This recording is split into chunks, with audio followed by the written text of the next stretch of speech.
नमस्कार, स्वागत है शीर्ष पड़ता के इस एपिसोड में। मैं हूं आपके साथ जितेंद्र कुमार। दोस्तों, पश्चिम बंगाल के मुख्यमंत्री ममता बनर्जी ने एक बात कहा कि यदि मेरा बंगाल जलता है तो फिर असम भी जलेगा, झारखंड भी जलेगी, ओडिशा भी जलेगी, जलेगी तो दिल्ली भी। ममता बनर्जी का ये बयान, ये वक्तव्य आते ही भारतीय जनता पार्टी को जो चाहिए था वो हो गया। यूं कहे कि ममता बनर्जी के राज्य में, पश्चिम बंगाल के भीतर एक डॉक्टर के साथ व्यभिचार हुआ, एक महिला ट्रेनी डॉक्टर के साथ। पुलिस ने उसमें थोड़ी लापरवाही बरती, डॉक्टर आंदोलित हो गए देश के, और उसके बाद पुलिस पे एक्शन हुआ। पुलिस ने मुजरिम को धर पकड़ किया, मामला सर्वोच्च न्यायालय तक पहुंच गया। इसी बीच सीबीआई इंक्वायरी ऑर्डर हो गई। ममता बनर्जी के राज्य में सीबीआई जांच कर रही है। सीबीआई उसी मुजरिम के सिवा और किसी को अरेस्ट नहीं कर पाई। हाँ, लेकिन सीबीआई ने उस डॉक्टर की हत्या का काम छोड़ करके हॉस्पिटल के भ्रष्टाचार के सर्च करना शुरू किया। जब भ्रष्टाचार और पैसा आता है तो ईडी भी। तो वहां पर एक गोल्डन चांस था, और एकाएक जैसे बांग्लादेश के भीतर कि फेसबुक पे एक स्टूडेंट ने कॉल दिया, एकदम एक ऐसा बांग्लादेश में आंदोलन खड़ा हो गया कि सरकारें वहां बदल गई। वहां के मुखिया को भागना पड़ा, भारत में शरण लेनी पड़ी। इसी प्रकार से एक प्लान पश्चिम बंगाल के भीतर था।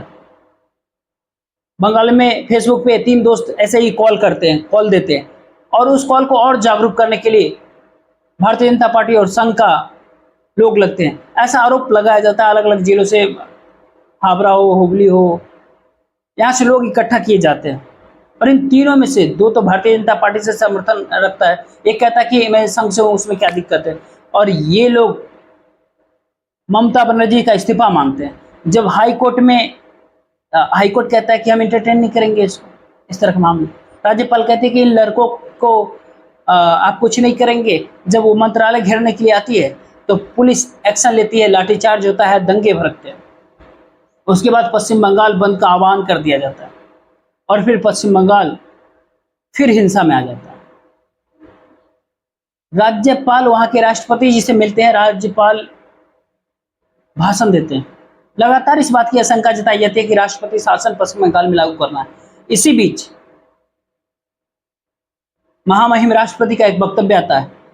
आखिर ये पूरा गेम प्लान क्या है राष्ट्रपति शासन लागू करने के पश्चिम बंगाल में? क्योंकि ममता बनर्जी की सरकार वैसे आप गिरा नहीं सकते। ममता के सरकार में आप किसी को खरीद नहीं सकते। ममता के जिनको आप खरीदा था वापस वो फिर से ममता के पास चले गए। सीधे सीधे चुनाव के भीतर ममता से भारतीय जनता पार्टी जीत नहीं सकती। ऐसे में ममता की सरकार पर आरोप लगा करके और बस पश्चिम बंगाल को जला करके वहां पर राष्ट्रपति शासन लागू करवा सकते। और ये जो पश्चिम बंगाल का जब जलाने का एक प्रयास होता है, उसी के लेकर के जब ममता बनर्जी अपने यहाँ के स्टूडेंट को, जो स्टूडेंट यूनियन है, स्टूडेंट विंग जो है, उससे जब ममता बनर्जी बात करती है, तब उन्होंने कहा कि मैंने कभी बदला नहीं लिया, लेकिन अब आपको जो करना है सो करो। और आगे उन्होंने कहा यदि बंगाल जला तो असम, बिहार, झारखंड, ओडिशा और दिल्ली भी जलेगी। और उसके बाद जो सुकांत मुजुमदार है, बीजेपी के अध्यक्ष, उन्होंने कहा कि वो एक पत्र लिखे और कहा कि राष्ट्र विरोधी कार्रवाई है ये, संविधान पे बैठे हुए व्यक्ति की ये आवाज नहीं हो सकती। ये उकसाने वाला बयान है, ये देश को तोड़ने वाला बयान है, ये पूरे देश को जलाने के लिए उकसा रहा है इस बयान से। उसके बाद तुरंत ही हेमंत बिस्व शर्मा ने, असम के जो मुख्यमंत्री है, जो पहले कांग्रेस में थे अब भारतीय जनता पार्टी में है, उन्होंने कहा दीदी आपकी हिम्मत कैसी हुई असम को धमकाने की? हमें आप लाल आंख मत दिखाइए। आपकी असफलता की राजनीति, भारत को जलाने की कोशिश आप मत कीजिए। ये हेमंत बिस्व शर्मा, असम के मुख्यमंत्री, वो कहते हैं। अब एक चीज यहाँ पे देख लीजिए कि एक अलग पर्सपेक्टिव से, एक अलग व्यू से अगर देखा जाए तो क्या ऐसे में भारतीय जनता पार्टी, बीजेपी 240 पे 2024 के लोकसभा चुनाव में आने के बाद से ज्यादा बौखला गई है। आज जिस दिन 240 पे आई, क्या वो ये सोच ले कि जो हमारे साथ में होगा वो उसको हम नष्ट करेंगे इस दौर में? क्या ऐसा भारतीय जनता पार्टी का इस दौर में सोच बन रहा है? इस तर्ज पर एनडीए गठबंधन पूरा चल रहा है। जो पश्चिम बंगाल में हुआ तो महाराष्ट्र में भी हुआ, वो उत्तराखंड के भीतर भी हुआ, वो बिहार में भी हुआ, वो राजस्थान में भी हुआ, वो उत्तर प्रदेश में भी हुआ। लेकिन विरोध केवल पश्चिम बंगाल में क्यों? क्या भारतीय जनता पार्टी शासित राज्यों में स्त्रियों की इज्जत नहीं है क्या? बिहार के मुजफ्फरपुर के लालूगंज गांव की घटना देख लीजिए, महाराष्ट्र की घटना देख लीजिए। खास करके योगी आदित्यनाथ ने हाल ही में एक बयान दिया था कि बटेंगे तो कटेंगे। ये किसको बांटने की और किसको काटने की बात कर रहे हैं? किसको डरा रहे हैं योगी आदित्यनाथ और किसको धमकी दे रहे हैं योगी आदित्यनाथ? मध्य प्रदेश के मुख्यमंत्री कहते हैं कि इस देश पे में रहना होगा तो जयराम और श्री कृष्ण कहना पड़ेगा। ये धर्म किस पे थोप रहे हैं? क्या ये संविधान में बैठे हुए लोग हैं? जो व्यक्ति सोशल मीडिया पे संविधान की दुहाई देता है, पश्चिम बंगाल के मुख्यमंत्री ममता बनर्जी को, वो असम के मुख्यमंत्री हेमंत बिस्वा शर्मा क्या कर रहे हैं? वो भी उन्होंने विधानसभा में कहा था कि हाँ मैं पक्षपात करूंगा, मैं पक्षपात निष्पक्ष काम नहीं करूंगा, निष्पक्ष काम नहीं करूंगा, पक्षपात में काम करूंगा। आप क्या कर लोगे मेरा? मैं लोअर आजाद को अपर आसन तक नहीं जाने देंगे। क्या कर लोगे आप? ये संविधान पे बैठे हुए व्यक्ति होते हैं, एक असम के मुख्यमंत्री, एक उत्तर प्रदेश का मुख्यमंत्री, एक मध्य प्रदेश का मुख्यमंत्री। आप सोचिए जरा, इस मुख्यमंत्रियों का जो लगातार बयान आ रहे हैं, ये कहीं ना कहीं फिर वो हार्डकोर हिंदुत्व को उस तरफ लेके जा रहे हैं देश। अगर हम नहीं खाएंगे तो किसी को खाने भी नहीं देंगे।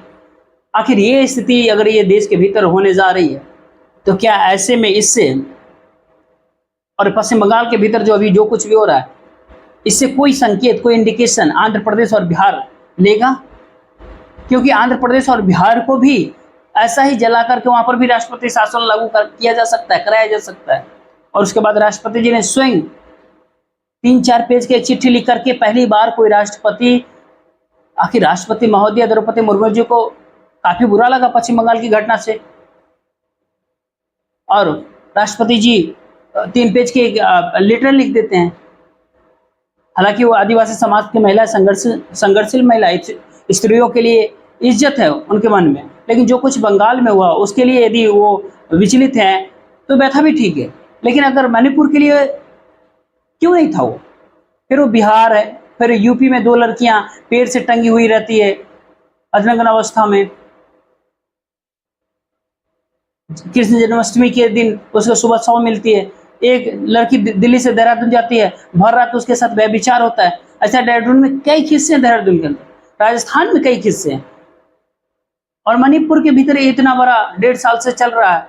आज भी मणिपुर वहां पे जल रहा है, आज भी लड़की की इज्जत उतारी जाती है, उसके ऊपर राष्ट्रपति जी चुप क्यों हैं?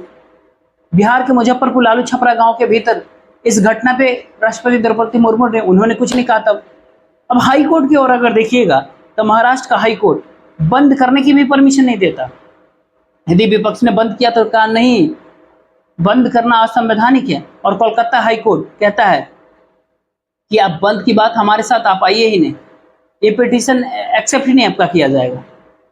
तो क्या ऐसे में पश्चिम बंगाल के मुख्यमंत्री ममता बनर्जी को सरकार को तोड़ने की कवायद चल रही है? क्या किसी राजनीतिक पॉलिटिकल पार्टी का खेल चल रहा है?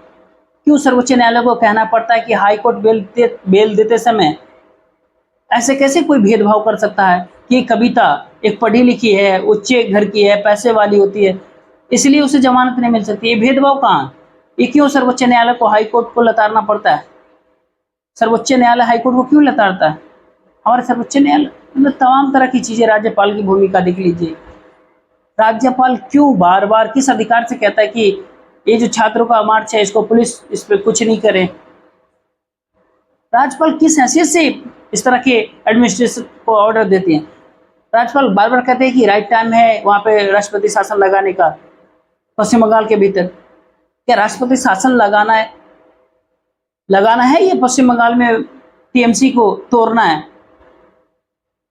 इस तरह की तमाम सारी बातें, तमाम सारी खबरें जो पश्चिम बंगाल को लेकर के चल रहा है। क्या सुशांत सिंह राजपूत के मामले में ये 2 शादियों को पाल घर में मारना हो, या एक कॉलेज की महिला डॉक्टर जो इसके आरजीकर मेडिकल कॉलेज में, इसको इतना क्यों प्रचारित किया जाता है? क्यों अगर महिलाओं के प्रति इतनी संवेदनशीलता है, इतना उसके ऊपर आप मतलब पूरा दिन भर चलाता है गोदी मीडिया, तो बाकी जगह जो खबर होता है उसको क्यों नहीं चलाया जाता? जोधपुर वाली घटना से क्यों नहीं होता है? बिहार के मुजफ्फरपुर लालू छपरा गांव वो का क्यों भाजपा शासित राज्य है? भाजपा शासित राज्यों में महिलाओं का इज्जत नहीं है? सवाल ये है। सीबीआई ने क्या कुछ किया अभी तक? आरजीकर मेडिकल कॉलेज के अथी में सुशांत सिंह मामले में सीबीआई ने क्या किया? महाराष्ट्र पुलिस पे आरोप लगाने वाले आज सीबीआई ने क्या कहा? रिया चक्रवर्ती के झूठे बैंक स्टेटमेंट दिखाने वाले सोशल मीडिया को मेन स्ट्रीम मीडिया ने क्या किया? जो दिखाया था क्या? अगर 15 दिन में महाराष्ट्र पुलिस ने कुछ नहीं किया तो 1.5-2 साल 2.5 साल में सीबीआई ने क्या किया? कमाल है, देखते रहिए।